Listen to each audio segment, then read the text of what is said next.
if this works here. Again, we ran into a bad cell spot, of course, and this is the first spot where we got some service back. It's the Joseph Poffenberger Farm, easy for you to say. There it is. We'll zoom into it a little bit there. And also, there's a monument over here to Miss Clara Barton. And Jennifer, why does Clara Barton get her monument here? Well, Clara Barton, as no doubt people know, comes to the battlefield with several wagons of supplies, and at her own expense, actually, will start to provide medical care and supplies for the thousands of wounded soldiers here.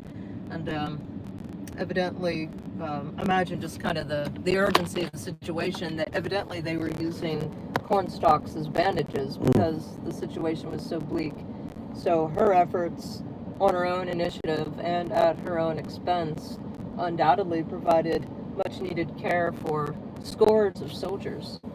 And rightfully so. I forget, there's an account in one of the newspapers, if it's from the state of Connecticut, I forget exactly, but said that she was the angel of the battlefield in a description. The soldiers writing about her, and that's how she gets the moniker, the angel of the battlefield. I think it might be a Connecticut soldier wrote that. So, Clara, big deal. Big deal. And goes on, of course, to yeah. Meat fans, this is your line right here. These are Pennsylvania Reserve units. So this is a spot of the field that I, of course, favor. Taking care of, this is the 4th PA Reserve here to the left. Taking care of the fight early on the morning of July the 1st, 5:30, 6 o'clock. These are First Corps guys. So George Meade and the Pennsylvania Reserves fighting here. And this one is the... early in the morning. 3rd. 32nd. I like how they're all the same, not same statue, not even same base, but same style of monuments. This is the 8th Pennsylvania. So Hooker is wounded early in the morning on September 17. He gets shot in the foot, and Meade will temporarily take over command of the First Corps. Probably mid-morning, closer to the mid-morning action.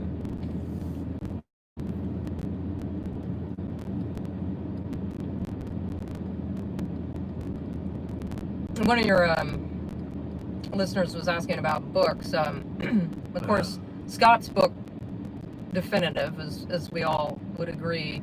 If you want maybe a smaller primer, James McPherson wrote a good, tiny book, maybe about 200 pages, called the Crossroads of Freedom, and I've assigned that in my undergraduate class.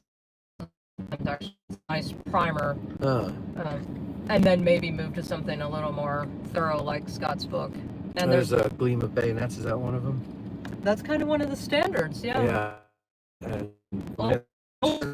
That's good too. Yeah. Steve's ears.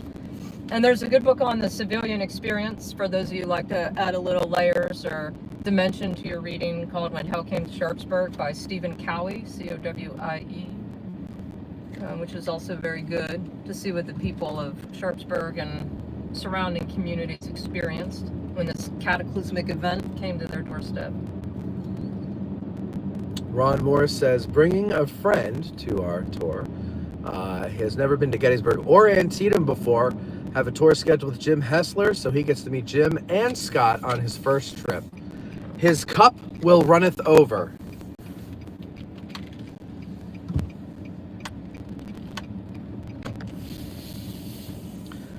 Babber, yeah, I know this sounds scratchy. We've got one bar here. Hopefully we'll get out of this soup bowl and get our connection back better.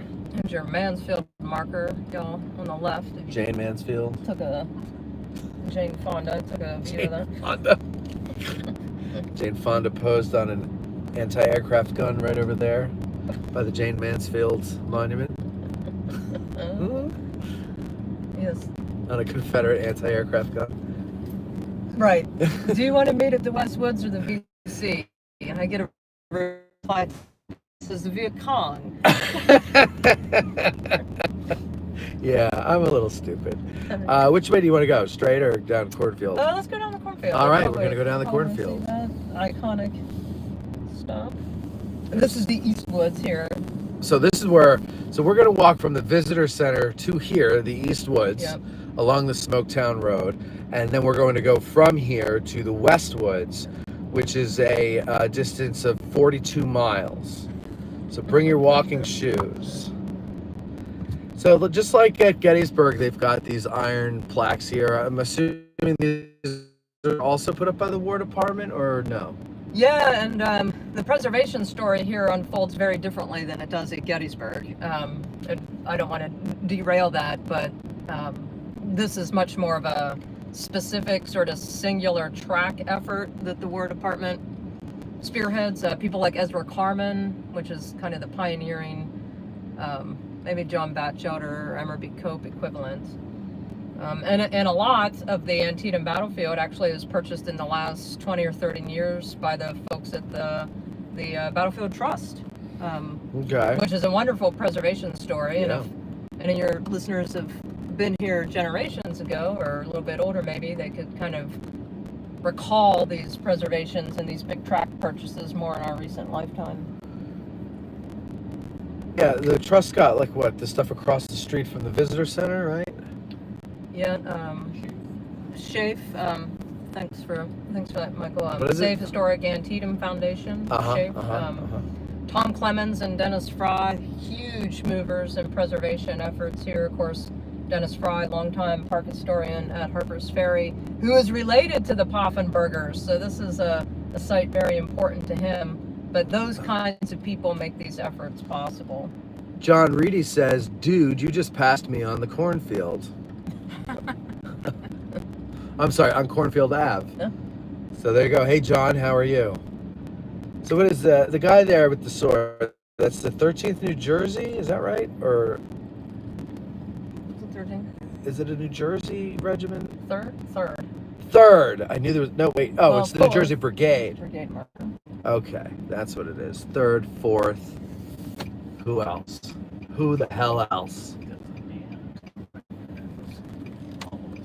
Hexamer Battery. 13th. Oh, there is a 13th. Yes. I'll say, and Matt, we were chatting about this before we started. Yes. You know, addressing Gettysburg, I suspect so many of your listeners like snapshot the Army of the Potomac or the Army of Northern Virginia to what it looked like in July of '63. But the Army that fights here at Antietam, very different in structure, who corps, brigade, division commanders are. So you get to learn a whole new it is order of battle. rather confusing. Now, 6 Questions Lens said it's the 13th New Jersey, but it's got everybody else there. So what gives my... I mean, I don't know why I blurted out 13th New Jersey first, so there must have been something from when I took a tour with Matt Borders down here that told me. It was Ezra Carman, right? He was in the 13th, right? Yeah. Okay, Yeah. so that's, for whatever reason... See, I'm like one of those psychics where they have just snapshots of things, but I'm not predicting anything. I'm just trying to remember my own life. Ezra Carman was the commander of the 13th, says Mike. Yes. Okay, there we go. Wonder Monkey says, Gettysburg, Schmettysburg, how did you and Cindy meet? Well, we're at Antietam, number one. We met at a key party.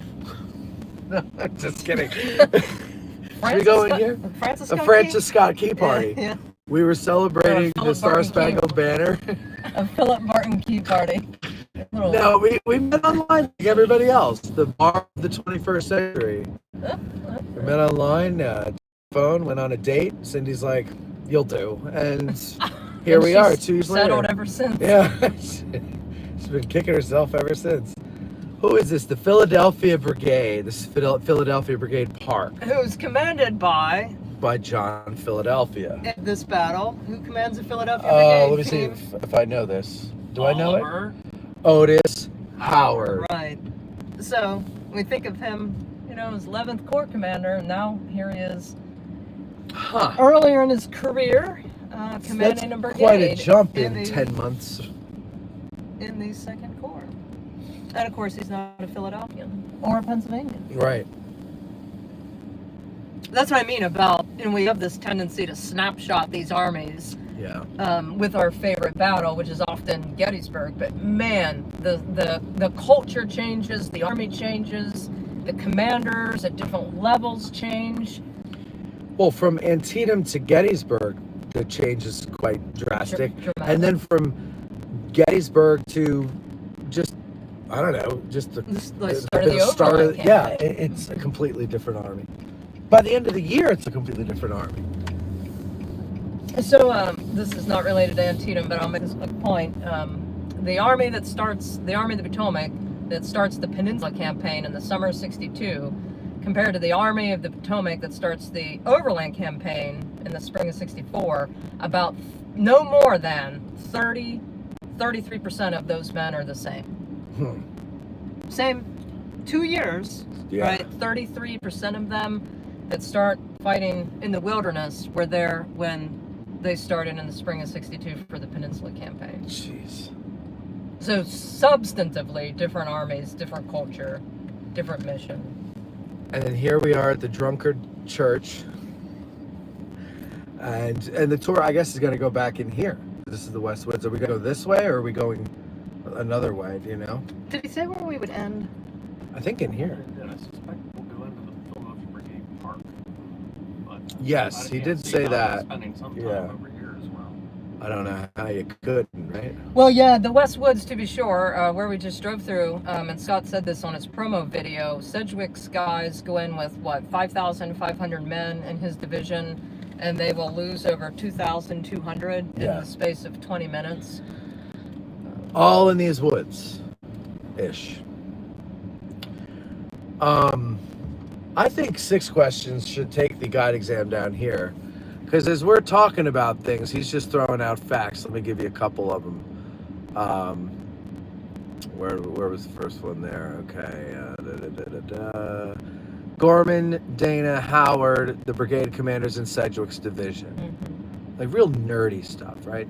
And then he says Greene is the acting commander of his division at Antietam.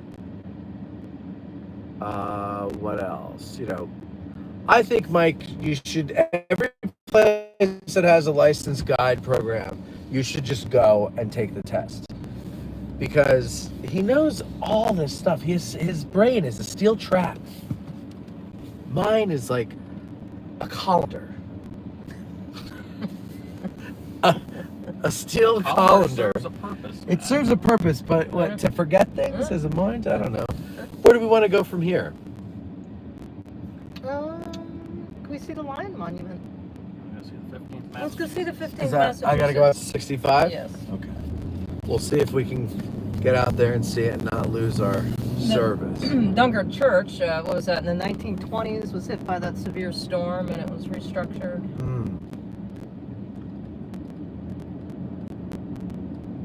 You can, the landscape when we drive around here is very telling. It's like any set, you have to get out and see it, but you can see why the Dunkard Church Plateau figured so prominently into the fighting on September 17th. And no map, more so this battlefield than Gettysburg to me.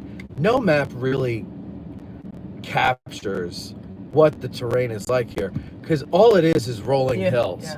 All these rolling hills. Yeah. So you can't see very far unless you're looking at mountains that are way up in the sky. Yeah. But if from ground to ground, there's hills blocking you, and look, let's see, the people can't. But over there, here, let me stop here there's nobody behind me, right? Okay. You can just see the rooftop of a barn there, because it's down in a little holler, and that's the way it is all around here. You don't have very good fields of vision. Yeah. Well, Gettysburg is an easy battlefield to understand because you can see, you always have the same reference points, find the Pennsylvania Monument, right? And you can very clearly find and figure out the Union Confederate Army battle lines.